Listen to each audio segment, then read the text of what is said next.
بسم اللہ الرحمن الرحیم۔ پیارے دوستو، قرآن کریم اور سنت نبی صلی اللہ علیہ وآلہ وسلم کے مطالعے سے ہمیں بڑی وضاحت اور تفصیل کے ساتھ یہ معلوم ہوتا ہے کہ اسلام بچوں کی صحیح تربیت و تعلیم اور انہیں انسانی معاشرے کا صالح عنصر بنانے کی بڑی تاکید کرتا ہے۔ اسلام اولاد کو اللہ تعالیٰ کی ایک نعمت قرار دیتا ہے۔ اس نعمت کی تمنا اور خواہش صرف عام انسانوں کو ہی نہیں ہوتی، بلکہ انبیاء علیہ السلام بھی اس کی تمنا کرتے رہے اور اس کے حصول کے لیے اپنے رب سے دعا کرتے رہے، مگر وہ ایسی اولاد کے طالب رہے جو والدین کے لیے فتنہ بننے کے بجائے ان کی آنکھوں کی ٹھنڈک ہو اور دنیا کے اندر بدی اور شر میں اضافہ کرنے کے بجائے نیکی اور خیر کے پلڑے میں اپنا بوجھ ڈالنے والی ہو۔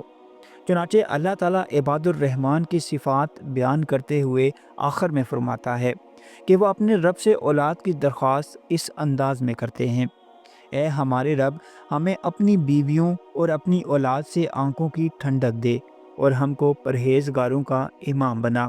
اللہ تعالیٰ نے حضرت زکریا علیہ السلام کے متعلق ارشاد فرمایا کہ یہ حال دیکھ کر زکریا نے اپنے رب کو پکارا: پروردگار، اپنی قدرت سے مجھے نیک اولاد عطا کر، اور تو ہی دعا سننے والا ہے۔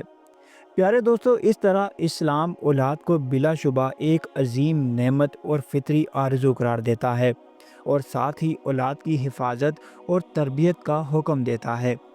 قرآن کریم نے جاہلی دور کے لوگوں کے اس فعل پر سخت تنقید کی۔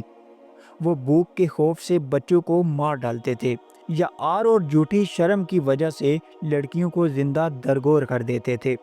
اللہ تعالیٰ کا ارشاد ہے کہ اپنی اولاد کو مفلسی کے ڈر سے قتل نہ کرو، ہم تمہیں بھی رزق دیتے ہیں اور ان کو بھی دیں گے۔ پیارے دوستو، سورہ بنی اسرائیل میں فکر و فاقہ کے محض اندیشے کی بنا پر قتل اولاد کی ممانعت فرمائی۔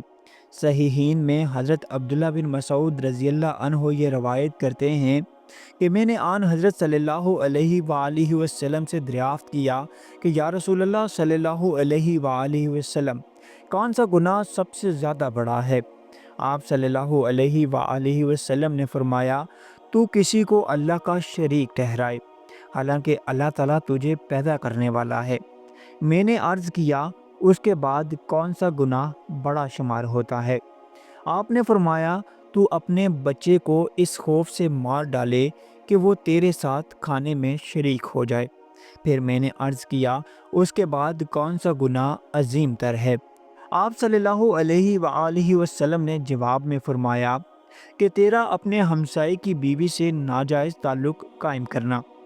پیارے دوستو، یہ بات محتاج دلیل نہیں کہ اسلام چھوٹی عمر ہی سے بچوں کو اسلامی امور سکھانے کی تاکید کرتا ہے، تاکہ وہ جب بڑے اور باشعور ہو جائیں تو ان کے دلوں میں خدا کا خوف جاگزیں ہو چکا ہو، اور وہ اپنے رب کی عبادت اور اپنے رسول صلی اللہ علیہ وآلہ وسلم کی اطاعت کا ذوق و شوق دل میں رکھتے ہوں۔ اسی بنا پر آپ صلی اللہ علیہ وآلہ وسلم کا یہ مشہور ارشاد مبارک ہے کہ اپنے بچوں کو نماز پڑھنے کا حکم دو جبکہ وہ 7 سال کے ہو جائیں، اور نماز کی خاطر انہیں مارو جب وہ 10 سال کے ہو جائیں، اور اس عمر میں ان کے بستر بھی الگ الگ کر دو۔ پیارے دوستو، باپ اگر اپنے بچے کی اس طرح تربیت کرتا ہے کہ بچے کے اندر اللہ کی حیثیت اور اطاعت کا جذبہ پیدا ہو جاتا ہے اور وہ سالے زندگی سے ہمکنار ہو جاتا ہے، تو باپ کی یہ نیکی اجر و ثواب کے لحاظ سے دائمی نیکی بن جاتی ہے۔ حضور صلی اللہ علیہ وآلہ وسلم نے اس دائمی نیکی کی طرف اشارہ کرتے ہوئے فرمایا کہ جب انسان مر جاتا ہے تو اس کے اعمال کا سلسلہ منقطع ہو جاتا ہے، مگر اس کے 3 عمل باقی رہتے ہیں: صدقہ جاریہ، یا وہ علم جس سے استفادہ کیا جا رہا ہو، یا نیک اولاد اس کے حق میں دعا کرتی ہو۔ جوانی کے زمانے میں جو لڑکے اچھے کام کرتے ہیں اور جن انسانی خوبیوں سے اپنی جوانی کو آراستہ کرتے ہیں، دنیا کے اندر بھی وہ ان کے اچھے نتائج سے بہرہ مند ہوتے ہیں۔ جوانی کے زمانے میں جو نوجوان جیسا رویہ اختیار کرے گا، بڑھاپے میں اس کے ساتھ وہی برتاؤ دوسرے کریں گے۔ حضور صلی اللہ علیہ وآلہ وسلم کا ارشاد ہے: جو نوجوان کسی بوڑھے کی اس کے بڑھاپے کی وجہ سے عزت کرتا ہے، اللہ تعالیٰ اس نوجوان کے لیے بھی کسی کو مقرر کر دیتا ہے جو اس کی اس وقت عزت کرے گا جب وہ سن رسیدہ ہو جائے گا۔ سب سے اہم بات جسے اسلام کا عمری کے اندر بچوں میں پیدا کرنے پر زور دیتا ہے وہ راست گوئی ہے۔ یہ بڑی ناگزیر بات ہے کہ بچے سچ بولنے کی تربیت پائیں اور اپنے گھر کے اندر، خاندان کے اندر، دوستوں کے اندر راست گوئی کا چرچا دیکھیں۔ اس بارے میں اگرچہ بچے اپنے سامنے اچھا نمونہ نہ پائیں گے تو راست گوئی کے عادی نہ بن سکیں گے۔ حضرت عبداللہ بن عامر بیان کرتے ہیں کہ ایک روز میری ماں نے مجھے بلایا۔ اس وقت رسول اللہ صلی اللہ علیہ وآلہ وسلم بھی پاس تشریف فرما تھے۔ میری ماں نے مجھے کہا، آؤ تجھے کچھ دوں گی۔ رسول اللہ صلی اللہ علیہ وآلہ وسلم نے یہ سن کر دریافت فرمایا، تم اسے کیا دینا چاہتی ہو؟ میری ماں نے جواب دیا کہ میں اسے کھجور دینا چاہتی ہوں۔ آپ صلی اللہ علیہ وآلہ وسلم نے فرمایا، اگر تم اسے یوں ہی بلانا چاہتی اور کچھ نہ دیتی تو تمہارے اوپر ایک جھوٹ کا گناہ لکھ دیا جاتا۔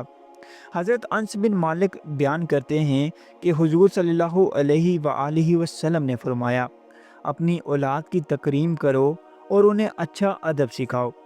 پیارے دوستو، اولاد سے محبت اور رحم دلی عین تقاضائے اسلام ہے۔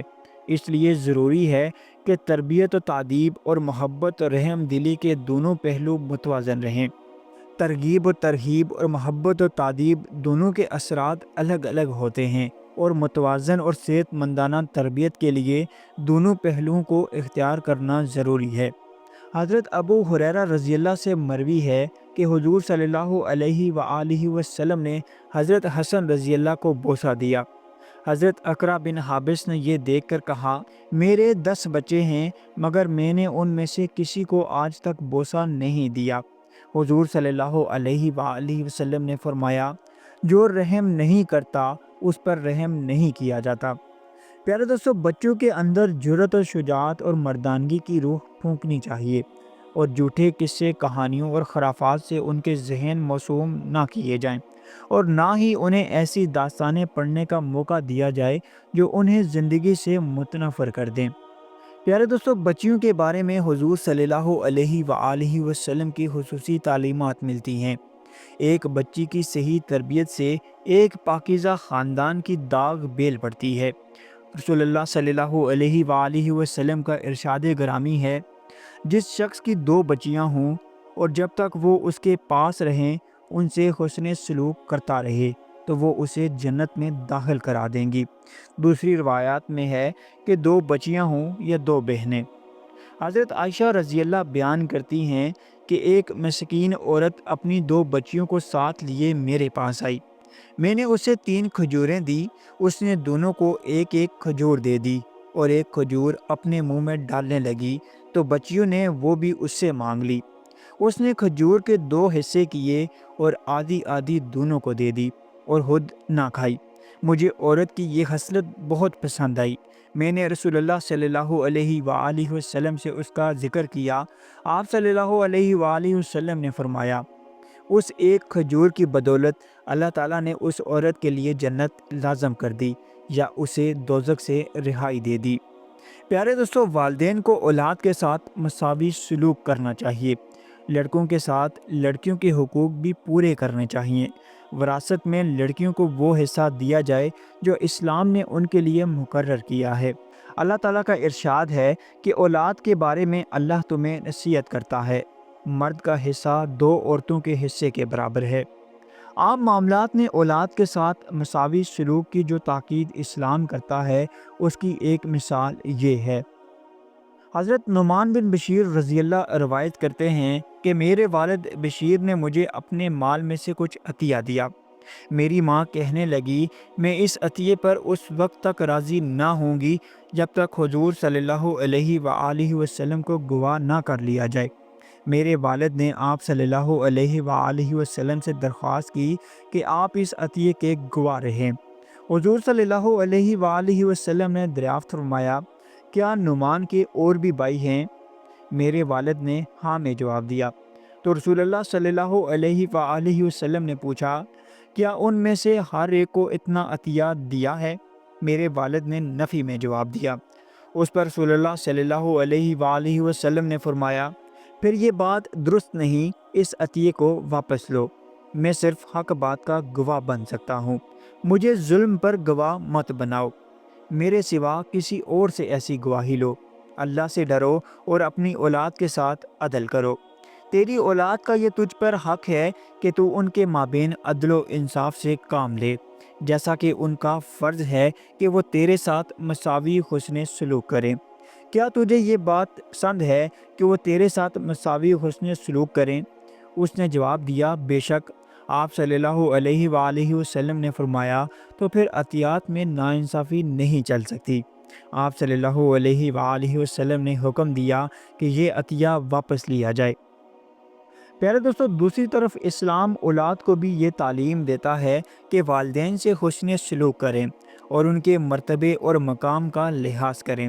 اللہ تعالیٰ کا ارشاد ہے، تیرے رب نے فیصلہ کر دیا ہے کہ تم لوگ کسی کی عبادت نہ کرو مگر صرف اس کی۔ والدین کے ساتھ نیک سلوک کرو، اگر تمہارے پاس ان میں سے کوئی ایک یا دونوں بوڑھے ہو کر رہیں تو انہیں اف تک نہ کہو، نہ انہیں جھڑک کر جواب دو، بلکہ ان سے احترام کے ساتھ بات کرو اور نرمی اور رحم کے ساتھ ان کے سامنے جھک کر رہو اور دعا کرو کہ پروردگار ان پر رحم فرما، جس طرح انہوں نے رحمت شفقت کے ساتھ مجھے بچپن میں پالا تھا۔ ماں چونکہ بچے کی پیدائش اور تربیت میں نسبتاً زیادہ تکلیف اٹھاتی ہے، اس لیے حضور صلی اللہ علیہ وآلہ وسلم نے ماں کی خدمت اور دیکھ بھال کی زیادہ تاکید فرمائی ہے۔ یہ روایت سب لوگ جانتے ہیں کہ جنت ماں کے قدموں کے نیچے ہے۔ حضرت ابو ہریرہ رضی اللہ بیان کرتے ہیں کہ ایک آدمی رسول اللہ صلی اللہ علیہ وآلہ وسلم کی خدمت میں آیا اور اس نے سوال کیا کہ یا رسول اللہ صلی اللہ علیہ وآلہ وسلم، میری حسن معاشرت کا کون انسان سب سے زیادہ مستحق ہے؟ آپ صلی اللہ علیہ وآلہ وسلم نے فرمایا، تیری ماں۔ اس نے دریافت کیا، پھر؟ آپ صلی اللہ علیہ وآلہ وسلم نے فرمایا، تیری ماں۔ اس نے پوچھا، پھر؟ آپ صلی اللہ علیہ وآلہ وسلم نے فرمایا، تیری ماں۔ چوتھی مرتبہ اس نے یہی سوال کیا تو آپ صلی اللہ علیہ وآلہ وسلم نے فرمایا، تیرا باپ۔ حضور صلی اللہ علیہ وآلہ وسلم کا ارشاد ہے کہ خاک آلود ہو اس کی ناک، خاک آلود ہو اس کی ناک، خاک آلود ہو اس کی ناک، جس نے اپنے والدین کو یا دونوں میں سے کسی ایک کو بڑھاپے میں پایا اور پھر وہ جنت میں داخل نہ ہو۔ ایک شخص حضور صلی اللہ علیہ وآلہ وسلم کے پاس آیا اور آپ سے جہاد میں شرکت کی اجازت مانگی۔ آپ صلی اللہ علیہ وآلہ وسلم نے فرمایا، کیا تمہارے والدین موجود ہیں؟ اس نے کہا، جی ہاں۔ آپ صلی اللہ علیہ وآلہ وسلم نے فرمایا، انہی کی خدمت میں رہ کر جہاد کرو۔ ایک اور آدمی آپ صلی اللہ علیہ وآلہ وسلم سے عرض کرتا ہے، کیا والدین کی موت کے بعد بھی کوئی نیکی ہے جو ان کے حق میں کر سکتا ہوں؟ آپ صلی اللہ علیہ وآلہ وسلم نے فرمایا، ہاں، ان کے حق میں دعا کرنا، ان کے لیے اللہ سے مغفرت طلب کرنا اور ان کے بعد ان سے کیے ہوئے عہد کو نافذ کرنا اور ان کے ذریعے جو صلہ رحمی کی جاتی ہے وہ صلہ رحمی کرنا اور ان کے دوستوں کی عزت افزائی کرنا۔ پیارے دوستوں، موجودہ دور میں بیٹے اپنے والدین کے ساتھ حسن سلوک اور وسعت ظرف سے پیش نہیں آتے، تو اس کی وجہ صرف یہ ہے کہ والدین اپنی اولاد کی صحیح تعلیم و تربیت نہیں کرتے، چنانچہ ان کے درمیان روحانی اقدار کے بجائے مادی اقدار کا غلبہ ہو جاتا ہے اور بیٹے کے لیے دولت و دنیا اس قدر عزیز ہو جاتی ہے کہ وہ بعض اوقات والدین کے حقوق پامال کر جاتا ہے۔ مگر اس سلسلے میں حضور صلی اللہ علیہ وآلہ وسلم کی تعلیمات بالکل مختلف ہیں۔ حضرت عائشہ رضی اللہ بیان کرتی ہیں کہ تو ایک اور مرتبہ تیرا ایک مال شخص حضور دونوں صلی اللہ والد کے علیہ لیے ہو۔ وآلہ وسلم کی خدمت میں آیا اور اپنے والد کے بارے میں آ کر جھگڑا کرنے لگا کہ میرے والد کے ذمہ میرا قرض ہے مگر وہ اس کو ادا نہیں کر رہا۔ آپ صلی اللہ علیہ وآلہ وسلم نے اسے نصیحت فرمائی، تو اور تیرا مال دونوں تیرے باپ کی ملکیت ہیں۔ اس نصیحت میں آپ صلی اللہ علیہ وآلہ وسلم نے اس آدمی کو فوراً اس کا یہ مقام یاد دلایا کہ تو جس انسان کے بارے میں قرض نہ دینے کی شکایت کر رہا ہے اولاد وہ عام معروف انسان نہیں ہے، وہ تیرا باپ ہے۔